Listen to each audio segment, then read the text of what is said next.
Hey, welcome back to my spiritual therapy. It's Miss Mocha, your spiritual therapist. Tonight I'm bringing you a word about Miriam because I kept hearing her name and I wasn't sure who she was. And so I looked it up. I did a little research on her too. Come to find out, she is Moses and Aaron's sister. Because you remember, Moses and Aaron are brothers. Moses was called by God first, and then Aaron was called so that he can be assistant to Moses to help him, kind of speak, because Moses wasn't good at speaking, things like that. And so Moses became like second in command. Well, they had a sister, an older sister named Miriam, and she was a prophetess, and she was their older sister. And so, you know, Numbers chapter 20 talked about her death. And I had seen her name a couple times before, so I'm like, who is it? So I decided to look her up. So chapter 20 talks about her death, Numbers chapter 20. But if you go back to Exodus, she first appears in chapter 2. And she was the little girl that watched as Moses' mother hid him by placing a basket along the river. And you know how Pharaoh's daughter came and took Moses. So she was the little girl that was there, looking after him while he was down at the river. She saw who got him and she helped get her mom, to help get him nursed or whatever. So she appeared then, and then she appeared in Exodus chapter 15. And I actually wrote down the verses 20 and 21. And it says, "And Miriam the Prophetess, sister of Aaron, took a timbrel in her hand, and all the women went after her with timbrels." I think it's pronounced timbrel, Timbrels. So I guess it's like little instruments.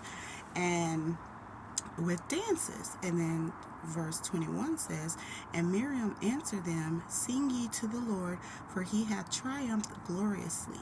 The horse and the rider hath he thrown into the sea." So she was with the children of Israel from Egypt into the wilderness. And after the Lord parted the Red Sea, she led the women in praise, singing and dancing over, the victory of God, defeating the Egyptians and Pharaoh and all that. So she was there, and it called her a prophetess. So it didn't get into what type of work that she did, but it did say that part of it was leading the women in singing and dancing and praising, looking out for Moses. And then in Numbers 12, she actually, her and her brother Aaron, challenged Moses, their brother, and got mad because they were like, why do you feel like God only talks to you? He speaks through us too. So there's another instance where her job was as a prophetess for God to speak through her. Although we don't hear about how he used her, what he spoke to her, she said that he did speak to her too. And so she was kind of hating on Moses that he got the front row to be the head man in charge under God when God spoke to Aaron and her as well. So they were all prophets, and she was a prophetess. And then that's when God struck her with leprosy because she challenged Moses. And so those were the only times that she was brought up. And then in Numbers chapter 20 she dies.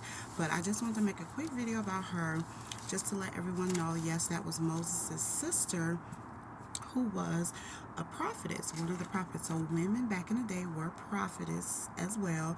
So it's not uncommon for us to be prophetess now. It didn't talk about, any visions or what God spoke through her, but it did say she led them to praise God by singing and dancing. So she led the women. So she was like a leader for the women, and she looked after her brothers. So that is Miriam's story a little bit, and she's one of the first female prophets or prophetess because she was spoken about first. So there'll be more. I'll probably make individual videos on the other women who were prophetess too. So, but I just wanted to include that because I was like, who is this? She keeps on popping up, but I can't recall who she was. But yep, she was with them through the whole 40 years. She was a leader for the women. So that is that. All right. Thanks for listening. That's all I have.